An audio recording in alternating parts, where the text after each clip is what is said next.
Queridos amigos, bienvenidos de todo corazón a su programa Secretos Milenarios.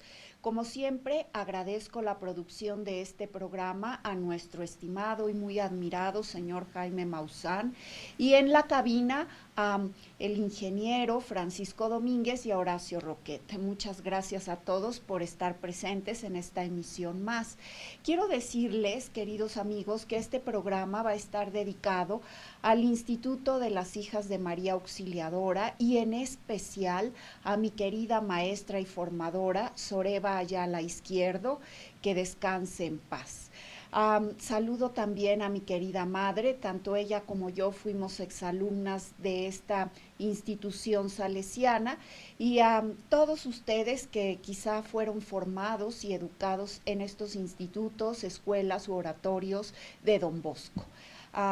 Bueno, queridos amigos, yo quiero decirles que San Juan Bosco es un santo muy querido por la juventud y también, bueno, es el santo patrono de los educadores, de los formadores, de los maestros, de los educandos, pupilos y estudiantes, de los magos y prestidigitadores, de los editorialistas y de todos aquellos que están vinculados de una manera u otra con la educación, también muy especialmente de los aprendices de oficios. San Juan Bosco fue uno de los santos más notables y relevantes que tenemos nosotros los católicos. Fue un gran maestro. Él está considerado como un importante pedagogo, uno de los más notables del siglo XIX, un educador diplomático, puesto que fue consejero especial del Papa Pío IX, de quien justamente decía que era el gran tesoro de Italia, así se solía referir a Don Bosco, y por supuesto de León XIII. León XIII lo calificó en innumerables ocasiones como uno de los tesoros más grandes y por supuesto decía que nadie es canonizado en vida. Sin embargo, Don Bosco había sido santo a la vista de muchos miles de testigos y bueno, había casi nacido santo. Entonces, bueno, tenemos estas palabras alusivas al santo sobre el que vamos a hablar el día de hoy. Quiero decirles que además de todo esto fue un importante orador, un escritor, un formador de vocación, fue un sacerdote diocesano y pues nos dejó innumerables legados a través de la historia.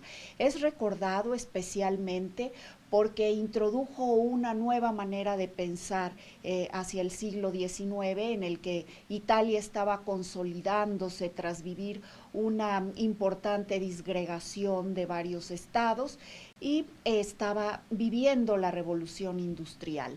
Don Bosco fue un formador de la juventud y se preocupó por integrar y dignificar a toda aquella juventud, sobre todo campesinos marginales o niños que eran duramente explotados en las fábricas, que realizaban labores infrahumanas, muchas veces en circunstancias también muy poco aceptables y dignificantes, y que elaboraban muchas veces de 12 a 14 horas, teniendo entre 6 y 14 o 15 años de edad.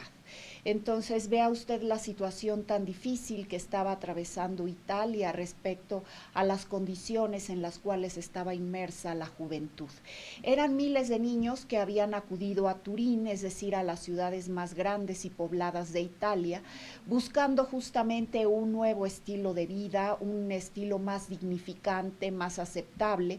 Sin embargo, pues la gran afluencia de estos pequeños a esa ciudad y el incipiente desarrollo de la revolución industrial daban como resultado todo aquel corolario de un movimiento muy grande de pandillas juveniles, de una alta incidencia de criminalidad infantil, por supuesto niños de la calle, niños abandonados y una explotación infantil y juvenil muy pronunciada. Don Bosco se preocupó por toda esta marginalidad que vivían en aquella época los jóvenes y buscó un nuevo sistema pedagógico que abandonara el punto en el que se fundamentaban muchas antiguas escuelas, y era el sistema represivo. Don Bosco eliminó completamente este sistema, aboliendo por completo la frase de que la letra con sangre entra, y proponiendo en su lugar un nuevo modelo en el que el castigo estaba contemplado, pero no precisamente como un parteaguas de toda esta situación educativa. Decía que el castigo efectivamente otorgaba a muy corto plazo un orden evidente, sin embargo, no desarrollaba en los niños el amor al estudio, además de que creaba en esa conciencia la idea y el deseo de liberarse de ese yugo permanente, y además cimentaba un egoísmo y un deseo de venganza contra el educador. Por lo tanto, don Bosco decía que era muy importante que los pupilos tuvieran un apoyo constante, el amor del educador, el diálogo, la confianza y naturalmente un apoyo a todo lo que representaban sus necesidades más elementales. En los oratorios de don Bosco se creaban espacios abiertos en donde los muchachos gozaban de la práctica de actividades deportivas, artísticas, de distracción, sano esparcimiento y por supuesto lúdicas. Entonces, bueno, esto aunado a que don Bosco exigía también una elevada calidad de la educación impartida no únicamente a las personas que estudiaban en talleres algún oficio, como por ejemplo la carpintería, la pastelería, la sastrería, o también todo lo que se refería al remendado y arreglado de los zapatos, del calzado y de otras actividades afines, sino también formaba en educación que ahora se conoce como media a los educandos, y por supuesto los oratorios de don Bosco muy pronto recibieron también escuelas especializadas para la formación sacerdotal, debido a que en aquella época en Italia se habían promulgado bastantes leyes anticlericales que mandaban cerrar justo en el tiempo en el que los oratorios de don Bosco estaban abiertos. Más de 35 órdenes religiosas, cerraban también más de 340 casas religiosas y dispersaban a más de 5.500 sacerdotes de aquella época. Sin embargo, aquellos gobernantes que se mostraban tan rígidos respecto a la tolerancia sacerdotal y clerical mostraron gran benevolencia por las obras de don Bosco, porque veían resultados concretos, veía que estaba redimiendo o reedificando a la juventud y que esto aportaba notables beneficios a la sociedad. Entonces, los muchachos de don Bosco, que generalmente eran muchachos que habían estado presos en cárceles y centros penitenciarios, veían en los oratorios un nuevo modelo de educación y además una oportunidad para adquirir un nuevo estilo de vida y tener una reinserción social completa. Entonces, bueno, usted sabe, en aquella época tan complicada, sobre todo para tener acceso a un trabajo o a una condición de vida digna, don Bosco ofreció este apoyo especial y muy plausible. Las autoridades de aquel tiempo, que estaban cerrando oratorios y casas clericales, le ofrecieron mantener abiertos estos oratorios, institutos y escuelas, que además eran matutinas, vespertinas y nocturnas. A cambio, don Bosco tenía que cambiar la forma de constituir estas instituciones educativas. Entonces, en lugar de relacionarlas directamente a la cuestión católica y clerical, le daban una forma jurídica de institución social y civil, por lo tanto podían ser aceptadas. De esta forma, a los educadores no se les llamaba hermanos o frais, sino simplemente señores, y se les daba además también el calificativo de maestros, inspectores o rectores generales. en lugar de superior provincial o de superior simplemente. Entonces, además de todo ello, don Bosco renunció a darles un hábito distintivo y los miembros de estos institutos y colegios se vestían simplemente con un atuendo especial, sí, ropa sobria y oscura, pero sin hábito religioso. Y bueno, además de todo lo anterior, les quitaba el nombre de congregaciones o de institutos religiosos y simplemente le llamaba Sociedad de Salesianos. A todo esto, queridos amigos, siguió pues una notable aceptación, no solamente en el barrio de Baldoco, Turín, sino también en otros países europeos. Francia, ya en vida de don Bosco, pues volvió la vista inmediatamente hacia este nuevo sistema pedagógico que estaba verdaderamente redimiendo a la juventud de aquel tiempo. Notaban que además de la formación técnica o aplicativa que tenían los oficios que se enseñaban en los institutos y oratorios de don Bosco, los muchachos eran formados a conciencia. Formados de acuerdo a la ideología de don Bosco, tenía mucho que ver con el hecho de que siempre había una autoridad que les daba los buenos días o las buenas noches y que los llamaba a hacer conciencia de todas las actividades que habían realizado cada día, de aplicar los principios éticos y morales que les habían enseñado y por supuesto a obtener siempre una moraleja, es decir, una enseñanza didáctica, pedagógica, pero también de tipo moral sobre todas las acciones que los chicos realizaban en el día a día. Entonces ello les llamaba pues la atención, hacían conciencia de sus acciones y procuraban de ese mejores.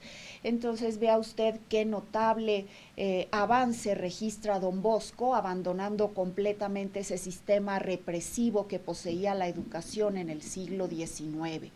Los muchachos desarrollaban una conciencia de fraternidad y de amor al grupo educativo al que pertenecían. De esta forma renunciaban a la violencia o actividades o hábitos destructivos y entonces, bueno, nuevamente se insertaban, eran insertos en aquella sociedad del siglo XIX en Europa. Vea usted que esto cambió notablemente la perspectiva de las personas de ver a la juventud, puesto que cuando don Bosco inició toda esta labor que cambiaría básicamente al siglo XIX y la forma de pensar, los modelos educativos aplicables, pues la gente empezó justamente a hacer conciencia sobre el valor que tiene la educación para el progreso de la sociedad en general. Yo le comentaba que Francia fue el primer país extranjero, también en Europa, que pidió en vida de don Bosco que estos institutos y oratorios fueron llevados hacia ese país, en Niza, en Marsella y aún en París.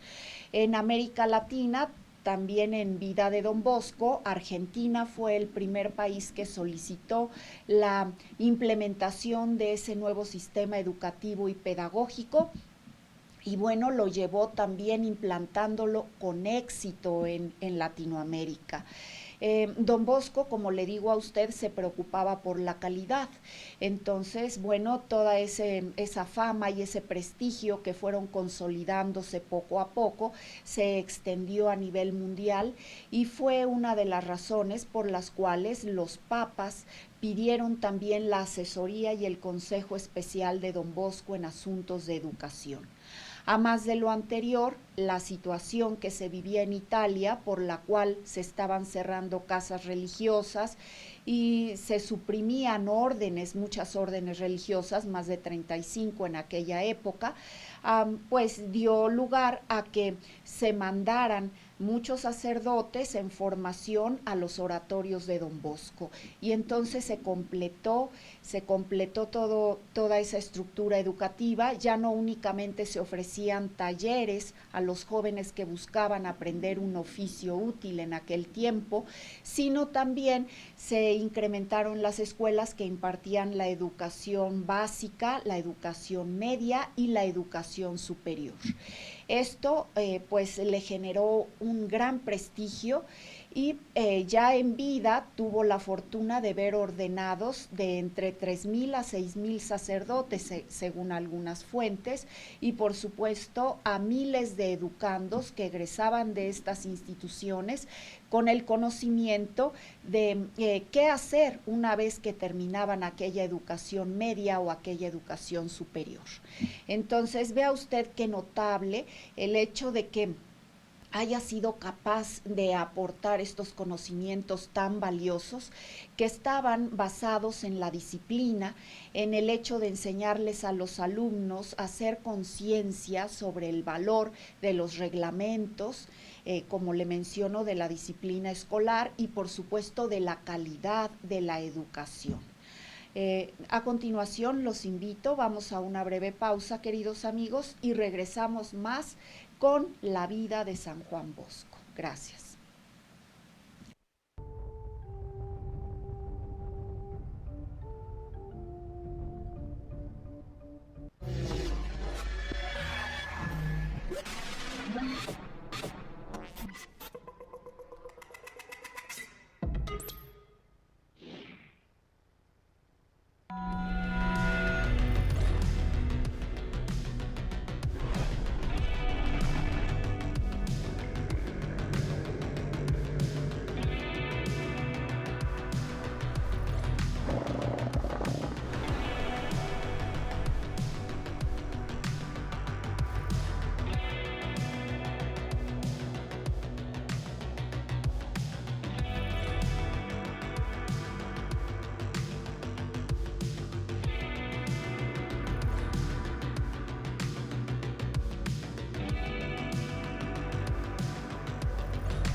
Pero yo le decía hace un momento que San Juan Bosco, que fue un santo italiano, nacido en Becchi en 1815 y muerto hacia 1888 a la edad de 72 años, no solo es ilustre por el nuevo modelo educativo, formativo, pedagógico que instauró en toda Europa y aún en el mundo, sino también por haber sido un consejero muy prestigiado de los papas Pío IX y León XIII, además de un importante diplomático, puesto que negoció algunas cláusulas importantes en materia de educación entre países no solo de Europa, sino también de Asia y de América Latina.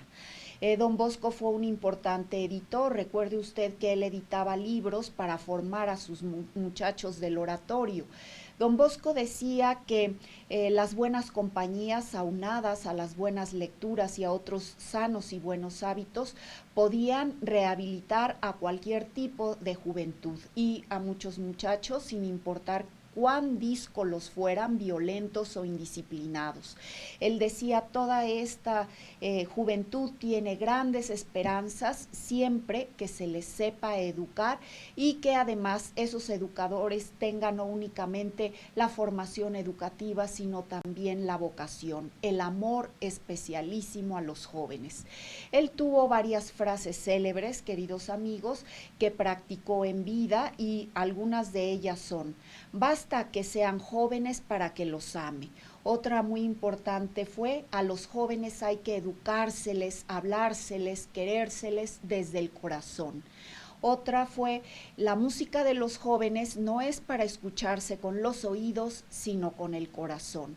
Y decía también que todos nosotros somos un regalo de Dios cuando llegamos a este mundo, y que tenemos la consigna de convertirnos en un regalo para Dios cuando regresamos al reino. Entonces son algunas muy importantes frases que él acuñó y que practicaba con sus muchachos. Yo le estaba comentando que la juventud a la que él se dedicó especialmente a enseñar y a formar fueron muchachos de clases pues bastante bajas, muchachos problemáticos, y muchos de ellos habían estado presos en aquellas cárceles y centros penitenciarios sobrepoblados de Turín durante la revolución industrial que tuvo lugar hacia el siglo XIX. Fíjese usted que muchos de estos muchachos fueron también instruidos, que posteriormente se convirtieron en sucesores de Don Bosco. Tal es el caso de Don Rúa, por ejemplo, que fue su primer sucesor y además su brazo derecho a lo largo de su vida. Todos estos muchachos justamente llegaron hacia él no de manera casual, ¿verdad? Sino ya ya en un modelo de causación. Don Bosco observó una mañana que el sacristán estaba reprendiendo duramente a uno de los jóvenes que habían acudido a la iglesia a colitar. Se acercó al joven y se percató de que el muchacho no tenía la instrucción ni siquiera básica, no conocía la misa, no conocía los sacramentos. Don Bosco optó por hablarle y empezar a formarlo, y bueno, con una notable sorpresa, el mismo joven regresó al día siguiente, pero acompañado ya de 20 muchachos, y a la semana se dice que eran más de 80 muchachos los que habían sido atraídos por el carisma, la nobleza, la dedicación de Don Bosco hacia la juventud. Entonces, bueno, él tomó la resolución de darles la primera instrucción y de formarlos en un oficio en algunos talleres y salones de la propia parroquia. Pero pues el comportamiento de los jóvenes, aunado también a los prejuicios que tenía la sociedad de aquel tiempo, hicieron que muy pronto Don Bosco tuviera que buscar alojamiento para sus muchachos en otros inmuebles. La gente veía con malos ojos en aquel entonces que un sacerdote se rodeara de aquellos muchachos que tenían en tan poca estima social. Y más aún, dos de sus compañeros sacerdotes empezaron a maquinar poco a poco la manera de internarlo en una clínica de salud mental. Concebían completamente inaceptable el hecho de que un sacerdote se dedicara a reedificar o redimir a la sociedad que ya se consideraba perdida por aquellos tiempos. Don Bosco, tuvo tal amor hacia estos muchachos problemáticos que incluso tuvo que reunirse con ellos en la vía pública, es decir, en la calle, puesto que nadie por aquel entonces le llegó a prestar alojamiento y le permitió que en las aulas de algún local se llevara a cabo la noble labor desinteresada y en pro de la humanidad que realizaba Don Bosco. Finalmente, los resultados tan plausibles, tan notables que logró con estas primeras generaciones de educandos y pupilos, movieron la conciencia de la sociedad en el sentido de abrirle las puertas y de ser caritativos. Don Bosco, a través de la caridad de los habitantes de Bequi, logró poco a poco ahorrar lo suficiente para comprar un predio y construir la primera capilla.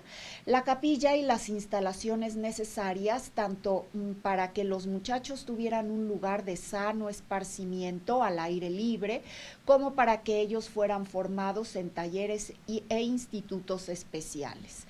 Entonces, vea ustedes, una concepción bastante revolucionaria, por así decirlo, para un sacerdote del siglo XIX. Finalmente logró construir una capilla. Quiero decirle que en varias ocasiones tuvo que remodelarla porque simplemente el número de muchachos seguía ascendiendo, llegando a tener en alguna época hasta 1,800 a 2,000 pupilos, imagínese usted. Entonces, bueno, él empezó la construcción de la primera capilla con 3 monedas de 20 centavos, imagine.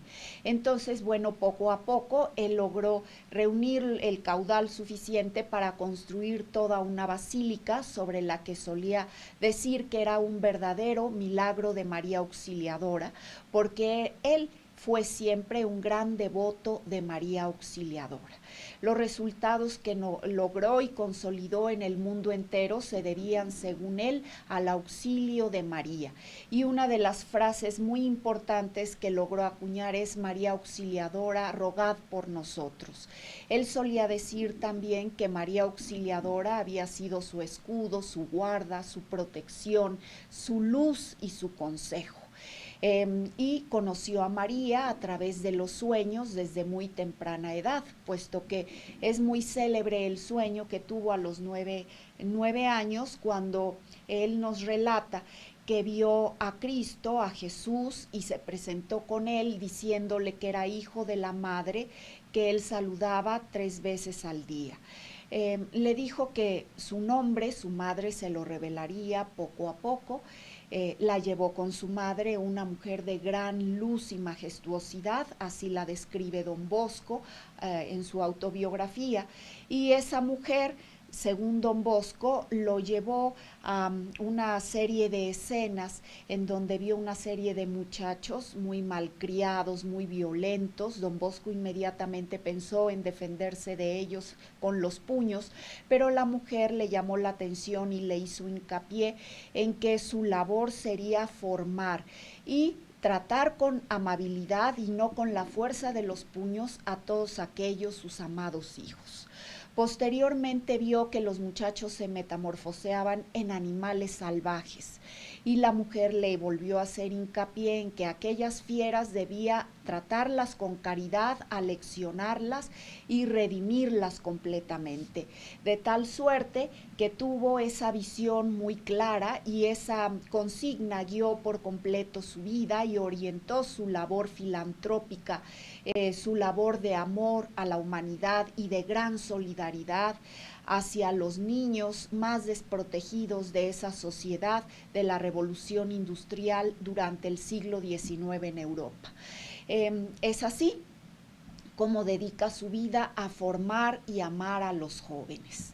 Y pues, como ven ustedes, queridos amigos, una vida dedicada hacia los jóvenes completamente. Don Bosco no únicamente realizó ese gran milagro de cambiar la percepción de los pedagogos durante el siglo XIX, no únicamente cambió la percepción de la sociedad sobre el hecho de tratar y de enfocar a la juventud que se creía completamente perdida y en desventaja, y no únicamente logró redimir a esos jóvenes que habían sido incluso pues ya presos de centros de cárceles y de un tratamiento y una sociedad muy nociva hacia los jóvenes y los niños de aquella época, sino también tuvo muchos milagros en vida. Por ejemplo, en la biografía de don Bosco nosotros podemos leer que bueno, él resucitó a 2 personas en vida. El primero de ellos, el primer milagro, se refiere a la curación instantánea de una persona paralítica. Una mujer que volvió los ojos hacia él y le dijo: Padre, tenga piedad de mí, deme su bendición. Él inmediatamente volteó y le dijo que se arrodillara, y la mujer le dijo que no podía hacer tal cosa porque tenía las piernas como muertas, desde siempre había sido paralítica. A lo que San Juan Bosco volvió a dar la instrucción: arrodíllese, La mujer entonces se apoyó en el cuerpo de don Bosco y poco a poco él pudo lograr que se arrodillara. La mujer pues prorrumpió en muchas exclamaciones de sorpresa y de júbilo porque se dio cuenta de que por primera vez sus piernas le respondían y se dio cuenta de que María la había sanado. Le preguntó a don Bosco cómo podía agradecer aquel milagro y don Bosco le dijo que rezara únicamente 3 Aves Marías. Fue el primer milagro realizado hacia 1869, realizado por don Bosco, como le comento, y a la vista de cientos de espectadores. Otro importante milagro fue la resurrección del hijo de una marquesa. La marquesa acudió al oratorio de don Bosco a pedirle que se reuniera con ella en su villa porque su hijo estaba muriéndose. Sin embargo, cuando ambos llegaron, el hijo había expirado y se notaba pues el rostro contraído, la palidez mortuoria. Y además, por supuesto, ya no tenía ninguna movilidad, obviamente. Las personas allegadas a aquel muchacho lloraban en ese momento tan especial, ¿verdad? Y tan trágico de la existencia de aquel ser. Entonces don Bosco llegó y les pidió a todos que elevaran una oración a María, posteriormente le llamó por su nombre, el niño abrió los ojos, bostezó, vio a su madre y pues todos se dieron cuenta de que don Bosco había realizado este milagro importante. Hacia 1877 don Bosco realiza otro milagro, también pues sorprendente, el hecho de que una mujer llevó a su hija paralítica y muda además. La chica había enfermado desde hacía más de un mes, no podía mover la mitad del cuerpo y tampoco podía hablar. Don Bosco le dijo a la niña que hiciera con él la señal de la cruz. La chica la hizo con la mano izquierda, pero don Bosco le dijo que la hiciera con la mano derecha. La chica entonces obedeció y se dio cuenta por primera vez de que había sido curada. Posteriormente don Bosco le dijo que estaba bien, únicamente que lo siguiera también con las palabras. En ese momento la chica empezó a hablar y pues resultó totalmente curada también ante muchos espectadores que fueron testigos de aquel milagro. Realizó también en vida la resurrección de otro chico, de Carlo, uno de los primeros pupilos de don Bosco que había muerto, y cuando Carlo murió, la madre inmediatamente lo amortajó con una sábana.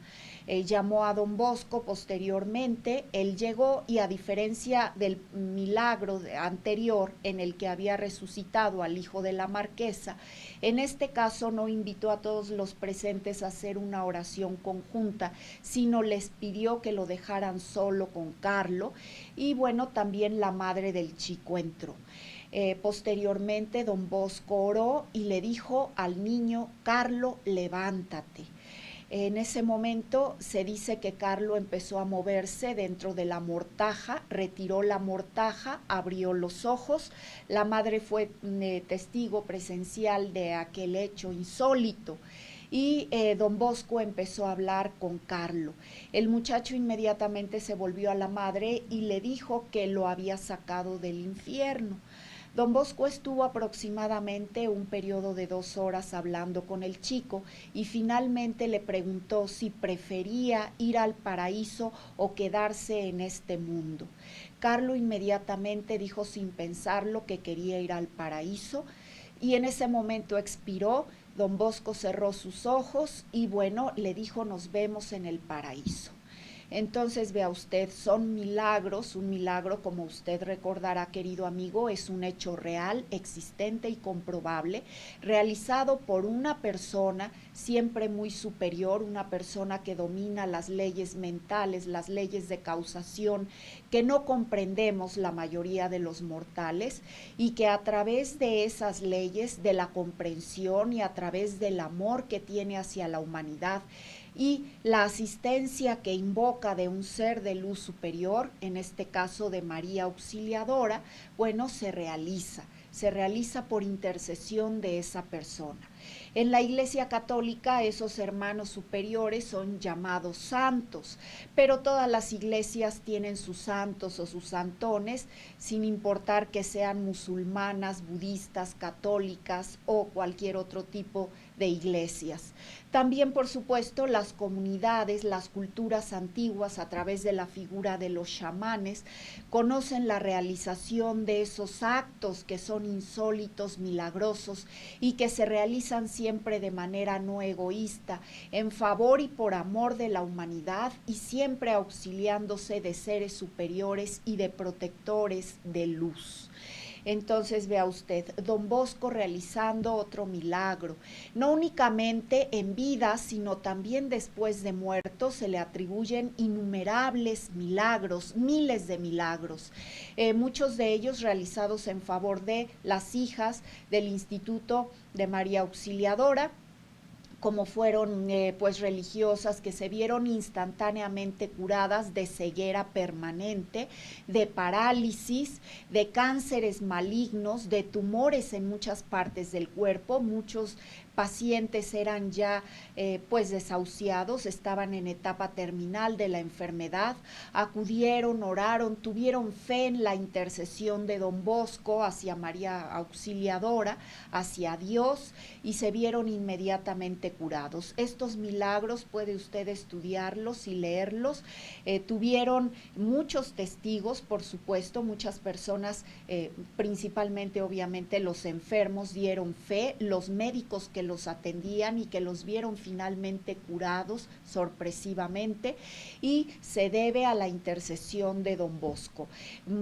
Como le digo, a enfermedades como úlceras pépticas muy graves, úlceras cutáneas, parálisis, cánceres nocivos, bueno, todo curado por la intercesión de don Bosco, que fue muy devoto en vida de María Auxiliadora y a quien atribuía en realidad todos los milagros.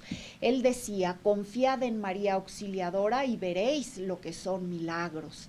También solía decir que María Auxiliadora no defrauda a nadie, a ninguna persona que pide a ella, que se encomienda y que le tiene fe. Entonces vuelva usted también, querido amigo, los ojos a María Auxiliadora, que ya don Bosco, que fue uno de los más importantes hombres humanistas, filántropos y sobre todo sacerdote santo, declarado ya, canonizado, declarado santo de la humanidad. Pues como le digo, Pío IX le dio el título de Gran Regalo de Europa. El León XIII decía que había sido santo desde siempre. Juan Pablo II llamó a la colina en la cual está construida la casa natal de don Bosco como colina de las bienaventuranzas juveniles, y a él en especial le dio el título de padre, maestro y amigo de los jóvenes. Entonces, vea usted, también don Bosco intercede por nosotros en causas y situaciones difíciles. Realizó también don Bosco otros milagros en vida, otros milagros pues muy importantes.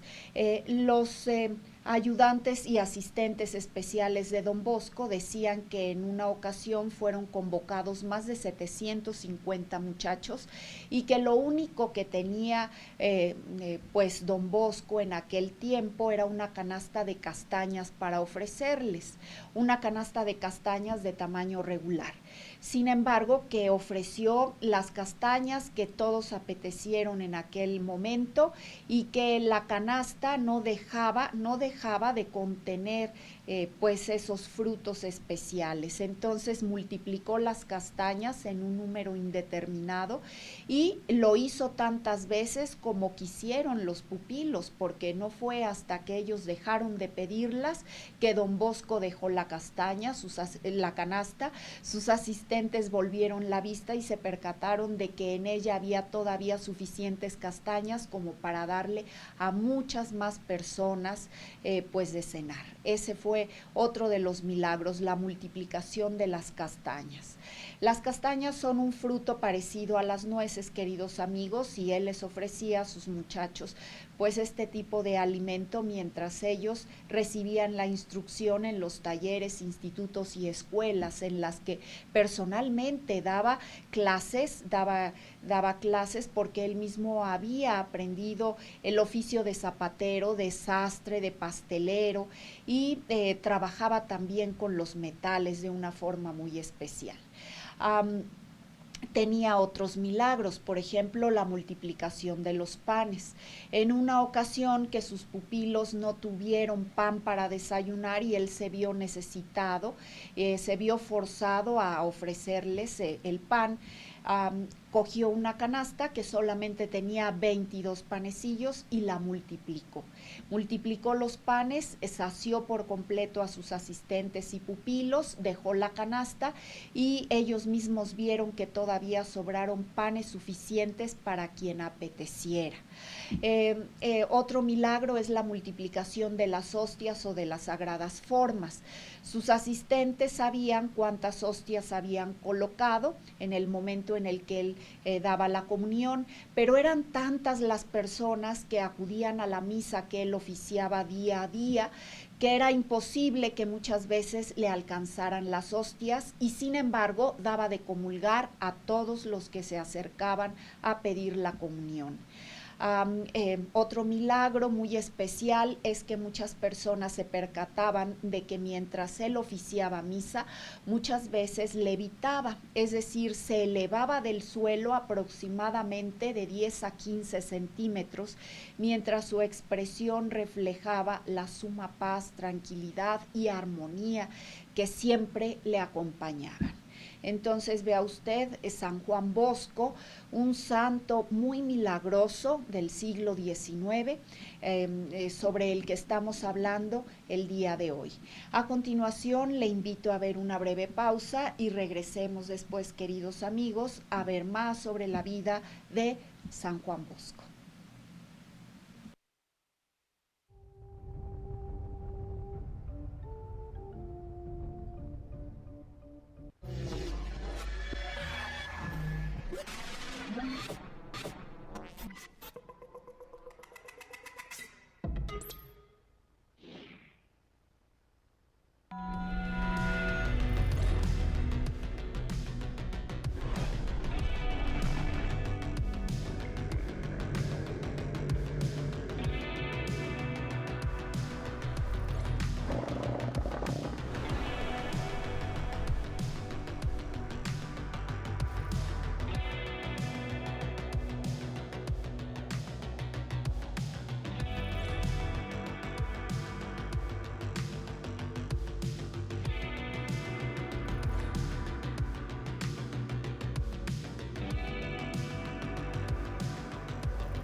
Y querido amigo, quiero decirle que el hecho de que haya escogido el tema de San Juan Bosco para el día de hoy no únicamente se debe a que tanto mi querida madre como yo fuimos alumnas de estos colegios salesianos, del Colegio Progreso de la ciudad de Puebla, sino que bueno, yo tuve varias señales muy especiales de San Juan Bosco durante la infancia y la adolescencia.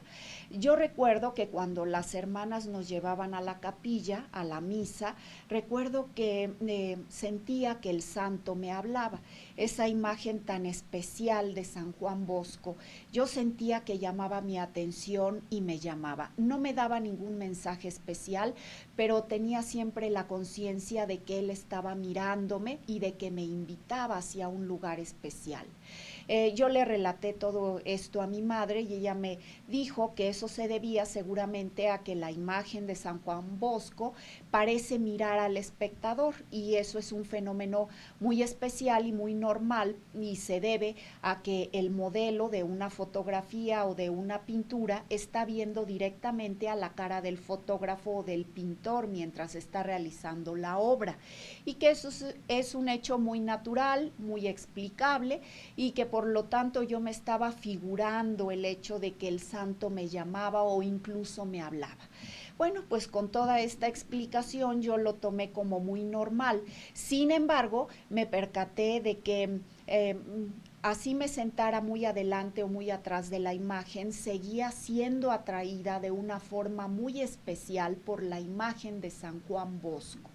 Y en una ocasión, aún después de la explicación que me dio mi madre sobre el hecho de que las pinturas parecen ver al espectador de la obra, yo sentí que él me invitaba constantemente a un lugar especial en donde había una alegría y una paz muy grandes, y yo veía siempre una luz muy profunda, una luz muy tenue, pero bueno, era una luz como dorada, y bueno, esa luz parecía manar directamente del corazón de don Bosco y del hecho de que a él lo alegraba muy especialmente jugar y estar unido a muchos pequeños una mañana soleada. Entonces era lo que él me comunicaba, ese estado de alegría sobrenatural. Y yo me percataba de que era algo que trascendía aquella capilla y aquel tiempo de estudiante. Me percataba de que ese estado podía durar, trascender por mucho tiempo. Era como figurarme ya gozando a través de la eternidad. Esa sensación yo la tuve en la infancia y en mi primera adolescencia por mucho tiempo. Fue una sensación muy plausible. El santo me invitaba, a mí especialmente, a ir a ese lugar que él compartía con los pequeños. Y bueno, ya egresé de aquel colegio, muy querido para nosotras, y en una ocasión que tuve un problema muy fuerte que resolver ya en mi edad adulta, pues tuve que viajar al norte de nuestra República Mexicana en circunstancias muy estresantes, muy angustiada. En una parada que hizo aquel autobús, recuerdo que tuve que bajar y elegir un restaurante al azar para comer.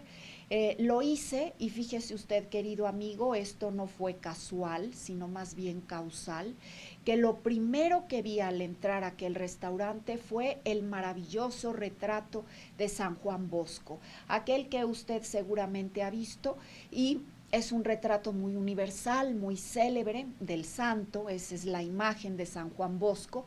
Fue lo primero que vi, y entonces reconocí que estaba siendo bendecida especialmente por la imagen del santo, por él mismo que trascendía aquel tiempo. Nuevamente tuve esa sensación de estar acompañada y de ser bendecida por San Juan Bosco. Y bueno, pues yo interpreté aquella señal como algo de magnífico augurio.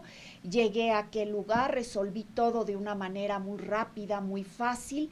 Incluso después me acuerdo y veo, siento que efectivamente don Bosco, San Juan Bosco, me dio su bendición a través de la eternidad, un por así decirlo, un estado mental, un estado del alma y de la conciencia, por el que ha trascendido a nuestras limitaciones espaciotemporales, y desde allá se ha convertido en otro de nuestros benefactores y de los seres de luz que interceden por nosotros, puesto que si en vida dio su vida por la juventud, por la infancia, y por las personas mayores que le pedían misericordia y sobre las que hizo milagros.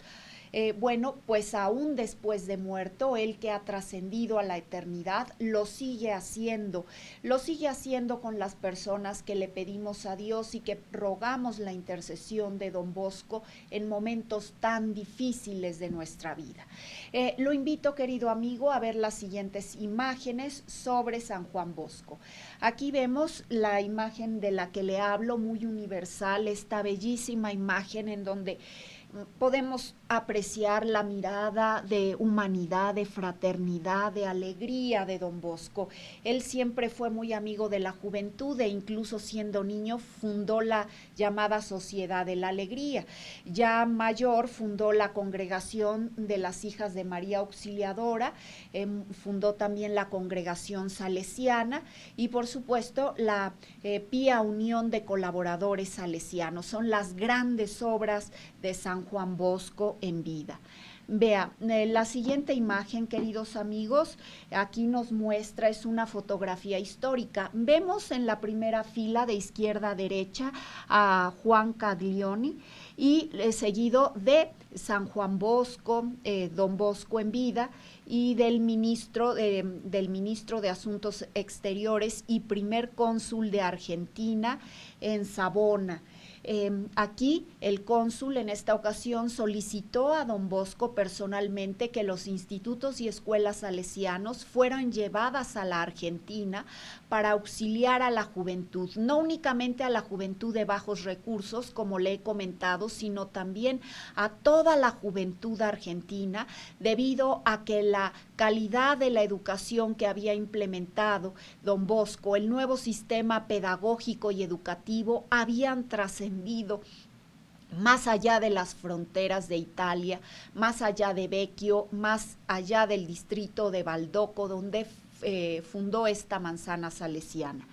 Y todos los demás asistentes, vea usted, son sacerdotes ordenados por don Bosco y forman parte de la primera misión salesiana destinada a fundar instituciones en la Argentina. Son miembros tanto de la Congregación Salesiana como de la Pía Unión de Colaboradores Salesianos. Esta fotografía se tomó a instancias de don Bosco y a petición especial del educador, del pedagogo. Buscó al mejor fotógrafo de aquel distrito para que diera constancia del hecho a través del que se llevaba esa institución a América Latina. Entonces está recibiendo, aquí Juan Caglioni está recibiendo el libro con las normas de la Sociedad Salesiana. Véalo usted, aquí se está dando fe. A continuación tenemos una escultura muy especial del padre, maestro y amigo, de acuerdo a San Juan Pablo II, en el barrio, en el distrito de Baldoco, en Vecchio, donde este notable sacerdote, pedagogo, editor, escritor, orador y diplomático italiano del siglo XIX, bueno, fue reconocido a instancias de su importantísima labor en pro de la juventud, especialmente de la juventud de más bajos recursos, de la juventud analfabeta, de la juventud quien tanto necesitaba ese formador y educador. Aquí vemos las reliquias de don Bosco en la Basílica de Santa María Auxiliadora, en el distrito en el que él fundó todas estas instituciones salesianas. Véalo usted, son las reliquias visitadas anualmente por miles de fieles alrededor del mundo. Aquí vemos una de las últimas fotografías que le fueron tomadas a don Bosco con don Rúa, que fue su asistente especial, personal, y que además fue uno de los primeros muchachos que acudieron al oratorio y a las escuelas de don Bosco. Fue ordenado sacerdote y sus restos mortales también se conservan en la Basílica de María Auxiliadora, junto a don Bosco. Aquí vemos nuevamente a don Bosco en la juventud Aquí vemos los consejos de don Bosco. Les aconsejaba a la juventud huir de las malas compañías como de las víboras, y decía también que las malas lecturas podían perder a la juventud, y de ahí su interés original en fundar una imprenta y además en fundar talleres especializados que daban clases especiales a los pupilos y educandos en esta labor, en el de la imprenta. Decía que los jóvenes debían buscar buenas amistades, buenas compañías, buenas lecturas, sanos momentos de educación y esparcimiento para poder lograr tener éxito en la vida. Sobre todo, recuerde, les hacía las reflexiones al principio y al final del día. Aquí lo vemos manifestando su especial devoción hacia María Auxiliadora, otra de las fotografías al final de sus días. Y finalmente aquí vemos una pintura alusiva que demuestra tanto el amor hacia la juventud y la devoción que manifestaba a María Auxiliadora. Aquí lo vemos siendo como una especie de puente, de intercesor nuestro hacia María Auxiliadora. Y bueno, le comento, es por esto que es llamado el santo patrono de los educadores, formadores, maestros, de los pupilos estudiantes, de los magos y prestidigitadores, de los aprendices de cualquier tipo de oficio, y también de los editores. Y queridos amigos, los invito a conocer más de mis libros. Aquí vemos dos: el simbolismo de la cerámica estilo chupícuaro y el poemario, los agroglifos, esos símbolos de origen extraterrestre que nuestros hermanos de la luz de otras civilizaciones del cosmos nos dejan para evolucionar hacia la espiritualidad y hacia la luz. Mando un saludo a mis enfermitos, a mi madre querida, mi hermana Grace, a mi querido también Luis Mario González, a Luisito allá en Venezuela, que nos hace favor de ver, a todos mis queridos amigos que siguen estos programas, y yo les deseo lo mejor, recuerden ustedes, y les deseo que hoy y siempre sean felices.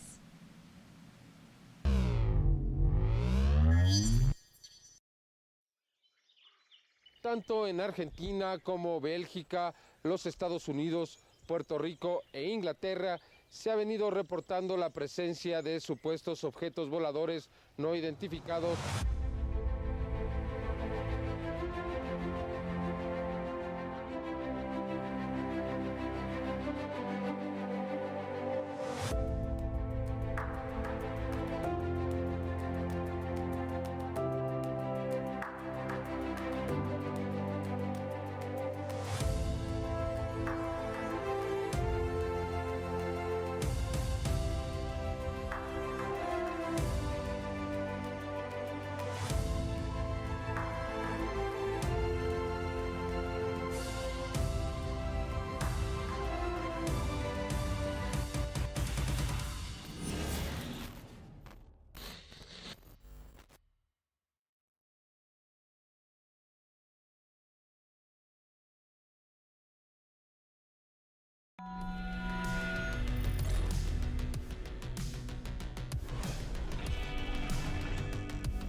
Tanto en Argentina como Bélgica, los Estados Unidos, Puerto Rico e Inglaterra se ha venido reportando la presencia de supuestos objetos voladores no identificados.